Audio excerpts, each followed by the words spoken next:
এই যে সামনে আমি অনেক কাস্টমার দেখতেছি, প্রোডাকশন ভালো, বাট এই যে আপনি কেমিক্যাল গুলো ব্যবহার করছেন ওনা কি জানে সেটা? কনডেন্স মিল্ক ফ্লেভার এটা, মানে কনডেন্স মিল্কের পরিবর্তে এখন এই টাইপের ফ্লেভারটা দিচ্ছে। এই ধরনের রং কেমিক্যাল ফ্লেভার, এটা ভয়ঙ্কর কথা।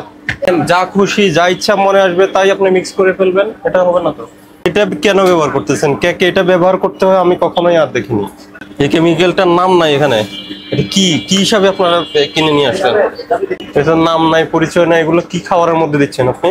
বন্ধ রাখেন এটা। হ্যাঁ, মিল্ক ফ্লেভার এটা, এই ঢালান তো এটা। ওটা না মিল্ক ফ্লেভার, এটা কি? এটা কি ফ্লেভার? এটা কিসে দেন? এটা কোথায় ব্যবহার করেন? এই যে একদম দুধের মতো, এটা কি কোথায় ব্যবহার হয় কোথায় এটা? হ্যাঁ, একটা কেক নিয়ে এসো তো যেটাতে দিয়েছো। এই ধরনের তো আমি বেকারিতে দেখি না এই ধরনের কিছু।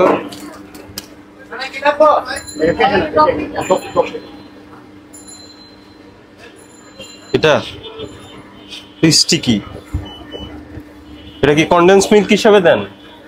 না স্যার, কোন কেকটাতে দেন? মানে এটার কাই তৈরি করতে দেন এখানে?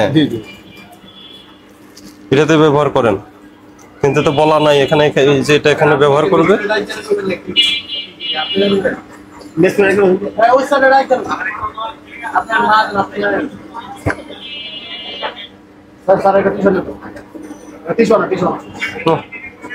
এটা খুবই সন্দেহজনক।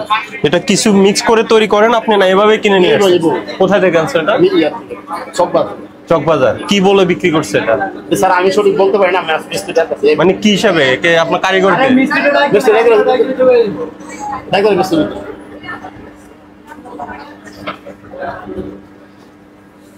আর কি কেমিক্যাল আছে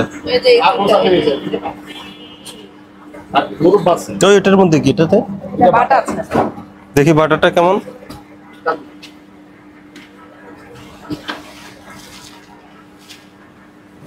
এই কেমিক্যালটা কেকেও ব্যবহার করেন? এটা বাটার, এটা কোথা থেকে, কোন কোম্পানির বাটার এটা? দেখি। মার্জারিন। মার্জারিন, দেখি প্যাকেটে কি লেখা?